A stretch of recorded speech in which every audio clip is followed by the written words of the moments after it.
ओम नमः शिवाय। श्री हरितालिका तीज व्रत भाद्रपद मास की शुक्ल पक्ष की तृतीया को किया जाता है। श्री हरितालिका तीज व्रत की कथा इस तरह से है। श्री हरितालिका तीज व्रत कथा प्रारंभ होती है। श्री परम पावन भूमि कैलाश पर्वत पर विशाल वट वृक्ष के नीचे भगवान शिव, पार्वती सभी गणों सहित बारंबार विराजमान थे। बलवान वीरभद्र, भृंगी, श्रृंगी आदि अपने अपने पैरों पर सदाशिव के दरबार की शोभा बढ़ा रहे थे।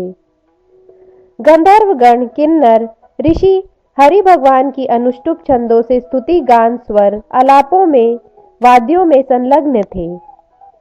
उसी अवसर पर महारानी पार्वती जी ने भगवान शिव जी से दोनों हाथ जोड़कर प्रश्न किया कि हे महेश्वर, मेरे बड़े सौभाग्य हैं जो मैंने आप सरी के पति को वरण किया। क्या मैं जान सकती हूँ कि मैंने वह कौन सा पुण्य अर्जन किया है? आप अंतर्यामी हैं, मुझको बताने की कृपा करें। पार्वती जी की ऐसी प्रार्थना सुनने पर शिव जी बोले, हे वरानने, तुमने अति उत्तम पुण्य का संग्रह किया था जिससे तुमने मुझे प्राप्त किया है। वह अति गुप्त है, पर अब तुम्हारे आग्रह से मैं इसे प्रकट करता हूँ। शिव जी द्वारा बताई गई कथा प्रारंभ होती है। भाद्रपद माह के शुक्ल पक्ष के तीज का व्रत हरितालिका के नाम से प्रसिद्ध है।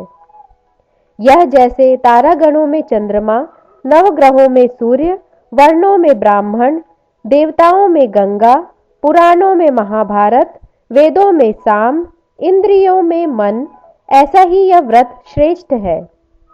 जो तीज हस्त नक्षत्र युक्त पड़े वह और भी महान पुण्यदायक होती है।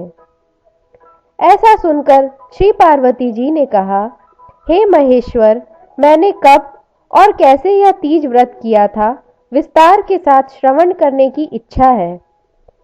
इतना सुनकर भगवान शंकर बोले कि हे भाग्यवान उमा, भारत के उत्तर में श्रेष्ठ एक पर्वत है जिसके राजा का नाम हिमाचल है। वहां तुम भाग्यवती रानी मैना से उत्पन्न हुई थी।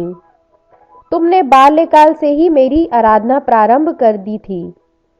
कुछ उम्र बढ़ने पर तुमने हिमालय की दुर्गम गुफाओं में जाकर मुझे पाने हेतु तप किया।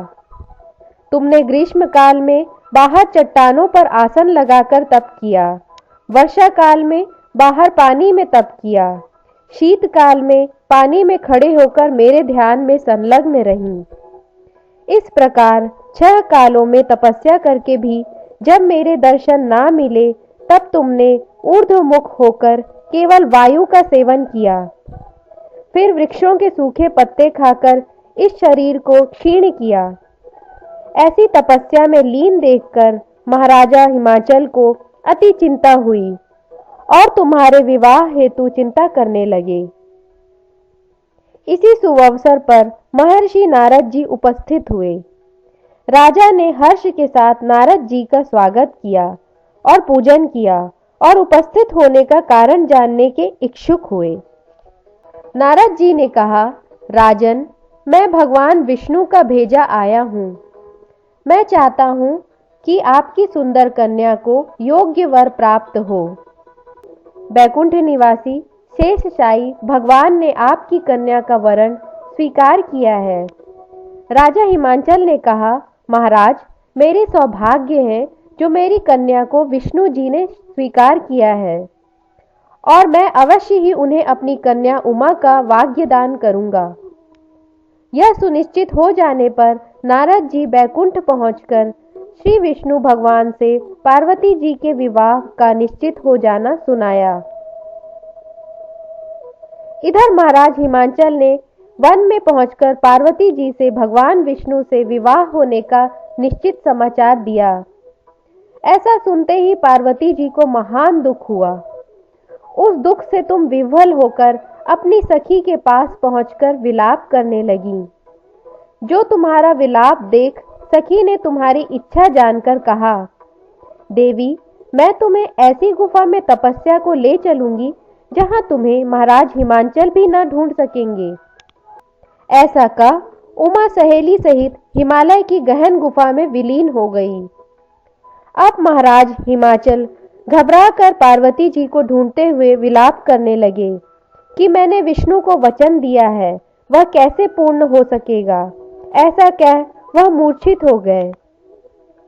तत्पश्चात सभी पुरवासियों को साथ लेकर ढूंढने को महाराज ने पदार्पण कर ऐसी चिंता करके कहा कि क्या मेरी कन्या को व्याघ्र खा गया, या सर्प ने डस लिया, या कोई राक्षस हर के ले गया। उस समय तुम अपनी सहेली के साथ ही गहन गुफा में पहुंच बिना जल अन्न के मेरे व्रत को प्रारंभ करने में लगी हुई थी।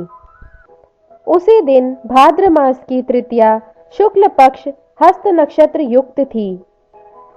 तुम्हारे द्वारा मेरी पूजा के फल स्वरूप मेरा सिंहासन हिल उठा, तो मैंने जाकर तुम्हें दर्शन दिया और तुमसे कहा, देवी, मैं तुम्हारे व्रत और पूजन से अति प्रसन्न हूं। तुम अपनी कामना का मुझसे वर्णन करो।